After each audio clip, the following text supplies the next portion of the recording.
Aujourd'hui on se retrouve dans Paris avec une mission, celle de trouver la meilleure friperie possible. On va se déplacer dans le Marais avec un budget total de 50 €. L'objectif c'est de trouver un cadeau pour mon petit frère et des vêtements pour cet été. Des pièces originales parce qu'après tout les friperies c'est fait pour ça. C'est parti, cette fois-ci on va pas se perdre dans Paris comme la dernière fois. Je viens de faire une nouvelle friperie, on a toujours rien trouvé. J'ai optimisé tout mon trajet pour faire le plus de friperies possible. La dernière fois je marchais aléatoirement dans Paris, je m'étais épuisé pour rien. On va commencer par Guérissol, j'ai jamais testé mais normalement c'est pas mal. À ce qui paraît c'est là où il y a des bons pantalons, des jeans, des trucs comme ça. Et j'espère vraiment pouvoir trouver ça ici. Là on est vendredi matin à 10 h, les friperies viennent d'ouvrir donc on va faire le tour. J'espère que les bons habits ils ont pas encore été pris, ils ont pas encore été dévalisés. Là vous voyez c'est ici.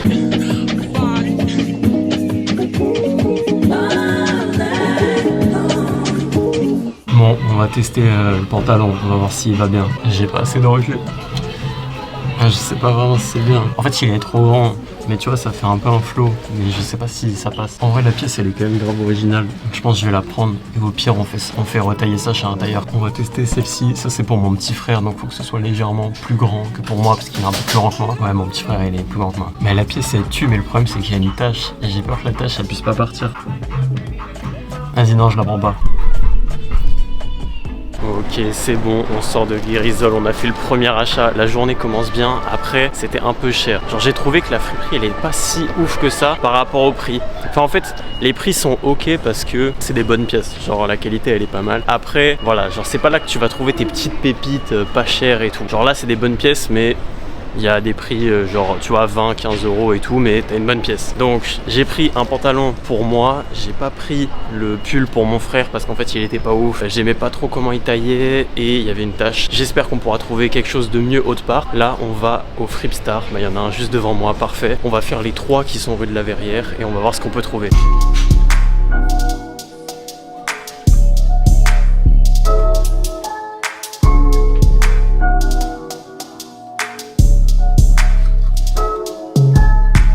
Je sors du deuxième Fripstar. De base, je voulais commenter les articles un peu quand j'étais dedans. Mais le problème, c'est qu'ils mettent trop de musique copyright dedans. Chiant de filmer la musique, elle est grave forte et tout, mais on a trouvé des bangers. Vraiment, c'est une folie comment c'est les meilleures friperies. En fait, j'ai fait un seul Fripstar, un seul sur les 3, les 4 que je devais faire de base. Bon, on va continuer, bien sûr, de chercher, d'essayer de trouver des trucs sympas. Mais vraiment, c'est incroyable. Genre, là, c'est 3 vêtements de qualité de fou. Et je suis trop content parce que du coup, j'ai trouvé le cadeau pour mon frère. Et je suis content de pas avoir pris le pull tout à l'heure et d'avoir gardé un peu d'argent pour ça. On va continuer. Je vais essayer de vous filmer un peu plus Paris, les rues, tout ça, comment c'est, l'intérieur des friperies. Mais en tout cas, moi, je suis tranquille avec ce que je devais trouver, donc je suis grave content.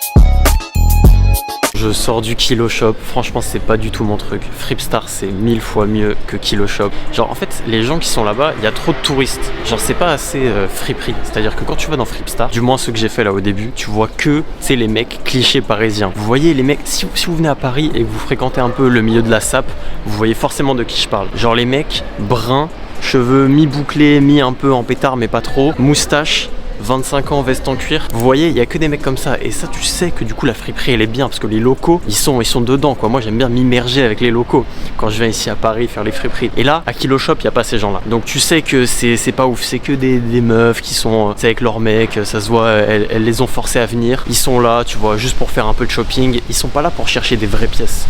Quand tu vas à Fripstar, il n'y a que des gens qui cherchent des vraies pièces. J'ai fini toutes les grosses friperies de la vidéo. Maintenant, on va aller chez une petite friperie qui s'appelle Chez Snow Bunny.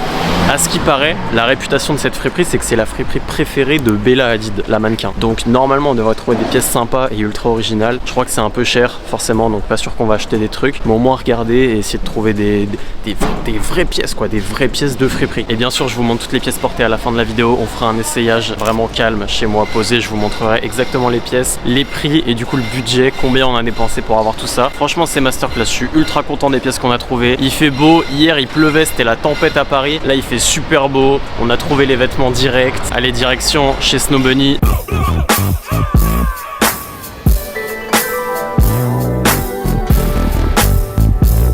Bon, je suis vraiment content d'être arrivé tôt et d'avoir fait l'ouverture des friperies parce que maintenant il y a grave du monde dans Paris. On est vendredi, midi, là les gens ils sortent du taf et tout. Les gens ils se réveillent aussi pour les chômeurs, donc ils vont dans les friperies, ils chinent un peu et là il y a beaucoup plus de monde. C'est un peu plus chiant de filmer. En fait j'ai passé trop de temps là, dans la friperie Cortisol là. C'était pas ouf en fait, c'était nul.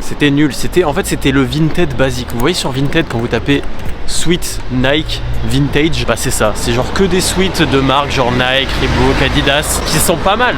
Ils sont pas mal mais ils sont trop chers pour des trucs basiques en fait. On veut des pièces originales, on veut des petits trucs sympas. C'est pour ça que tu vas à Fripstar, c'est pour ça que tu vas dans les autres friperies. Alors que Cortisol là, c'est gaze. Eh bien chez Snow Bunny, la friperie soi-disant préférée de Bella Hadid est fermée. Il rouvre le 6, donc vraiment quelques jours après le moment où je tourne cette vidéo, c'est dommage. On pourra pas aller les voir, donc ce que je vous propose c'est que je rentre chez moi et je vous montre directement comment les vêtements fit et combien on a dépensé dans les friperies parisiennes. Est-ce qu'on en a eu pour notre argent? C'est ce qu'on va voir tout de suite. Qu'est-ce qu'on a réussi à avoir dans les friperies parisiennes? Je vais vous montrer tout ça, essayer le prix du vêtement et le lieu exact où on l'a acheté. On repart avec 2 beaux sacs, donc ça va, on n'est pas à plaindre, on a quand même trouvé ce qu'on voulait et surtout je l'ai trouvé rapidement, ça m'a fait grave plaisir. On va commencer par le premier achat de cette vidéo, celui que je vous ai un petit peu montré dans les cabines d'essayage au Guérissol, donc le tout premier qu'on a fait, c'est un jean. Donc la particularité de ce jean, c'est qu'il est monté à l'envers, c'est-à-dire que l'extérieur, c'est normalement l'intérieur, vous voyez. Et je trouve le design assez intéressant, c'est pareil derrière, en fait on dirait que le jean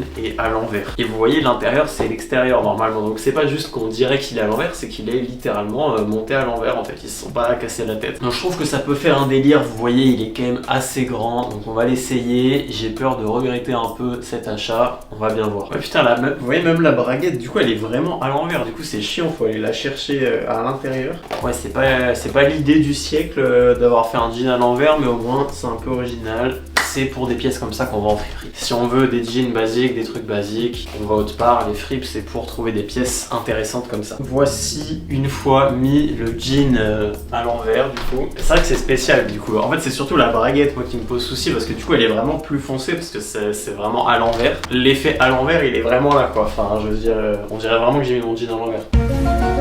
Je vais vous montrer un peu plus haut parce que là vous devez pas voir le bas. Le bas là ça tombe quand même, ça tombe bien. À voir pour pourquoi pas le faire raccourcir si vraiment c'est trop grand même quand je mets des chaussures. Donc ce jean je l'ai acheté à la friperie Guérissol, celle près de Châtelet, c'était la première qu'on a faite dans la vidéo. Je l'ai acheté au prix de 20 €. Je l'ai acheté trop cher pour ce que c'est. Comme c'était la première friperie, je voulais être sûr qu'on trouve des trucs et j'avais entendu que Guérissol c'était le meilleur endroit pour les jeans. Ce qui dans mon cas a été complètement faux parce qu'après je suis allé à un Fripstar et il y avait beaucoup plus de choix de jeans, des meilleures marques, plein de Levi's. Juste j'en ai pas repris parce que bah j'avais pas encore redépensé pour un jean. Mais clairement ça a été un mauvais choix, j'aurais dû attendre d'autres friperies pour trouver des meilleurs pantalons. Ok, maintenant on va passer aux 3 autres pièces qui sont mes pièces préférées de la matinée. Ok, premier petit vêtement, un polo Lacoste. J'avais dit que je voulais trouver des vêtements pour cet été. J'ai pas de polo bien, de belle marque. Et donc là, ce polo Lacoste, il est parfait. C'est un vieux, un OG. On l'a acheté pour 15 € celui-ci. Et c'est un OG made in France. Donc voilà, c'est encore quand Lacoste faisait tout en France à l'ancienne. C'est pas les polos que vous trouvez dans les outlets pourris made in Bangladesh. Bon, je garde le t-shirt pour un peu de pudeur, vous m'en voulez pas. Bon voilà, polo classique. Il est un peu stressé quand même, un peu skinny, mais moi j'aime bien. Ça fait un petit polo si je veux. C'est sortir en été, être un peu BG mais pas trop non plus classe. Ça c'est le genre de pièce que je pourrais mettre. Bon là j'ai quand même une dégaine de fou avec le polo rose et ça, je ressemble un peu au gars dans les années 2010, c'est un peu à la Benzema. 15 € vous pouvez en trouver pour moins cher je pense si vous êtes des habitués de Vinted ou vraiment des gros chineurs en friperie. Vous pouvez peut-être trouver pour moins cher. Maintenant voilà, moi il était sous mes yeux, je voulais un polo, je l'ai pris. Next pièce. Donc là on va passer aux 2 dernières pièces qui sont les 2 meilleures trouvailles clairement de la matinée de loin. Cette magnifique chemise Pierre Cardin qu'on a trouvé à Fripstar. De toute façon les 3 dernières pièces, le polo, cette pièce là et la prochaine pièce on les a trouvées à Fripstar. En tout cas elle est grave sympa cette chemise. Hop, petite chemise Pierre Cardin à manches courtes, très légère mais bonne qualité. Pour cet été c'est génial. Petit logo ici discret. Cette chemise on l'a eu au prix de 15 €. Pour le coup ça vaut son prix, il n'y a pas à dire. Une chemise Pierre Cardin comme ça c'est quand même une bonne marque, de bonne qualité, aucun défaut comme ça. 15 € c'est le prix. Et on va passer à la dernière pièce de cette vidéo, celle cette magnifique chemise Benetton made in Italy. Donc je suis content, c'est de la bonne qualité, c'est du bon textile. Alors elle est un peu plus usée que la Pierre Cardin quand même. On sent que celle-ci, elle a été bien portée, elle a du vécu, mais elle était un peu moins chère aussi. Elle a coûté 10 €, donc c'est bien. Je suis content. Pareil, une belle pièce comme ça, en vrai, ça vaut son prix. Trouver des pièces comme ça de bonne marque à moins de 10 €, ça paraît compliqué. Voilà, magnifique, le sorte de petit logo ici qui est sympa avec une poche à boutons. Tous les boutons sont là. Voilà, la chemise, elle a besoin quand même d'être repassée un peu. Il y a des plis qui sont fort marqués ici, mais ça se rattrape avec un petit coup de fer à repasser, il n'y a pas de souci. Je laisserai donc choisir à mon petit frère entre celle-ci ou celle-ci, celle qu'il préfère pour son anniversaire, et je prendrai la restante parce que je sais pas laquelle lui offrir et je sais pas laquelle garder pour moi non plus. Au total, si vous faites le bilan, on a dépensé plus que prévu. On a dépensé 60 € en tout. Ça fait donc le polo et la chemise pour 15 € chacun, 30 €. Ce pantalon là pour 20 € qu'on a payé trop cher. Donc on est à 50 € en tout, et cette chemise pour 10 €, ça fait bien 60. On a dépassé le budget, mais bon, c'est comme ça quand t'es en friperie, tu peux jamais savoir si dans la prochaine friperie tu vas trouver des trucs bien ou pas. En tout cas, j'aurais pu mieux anticiper quand même. Je suis pas encore un expert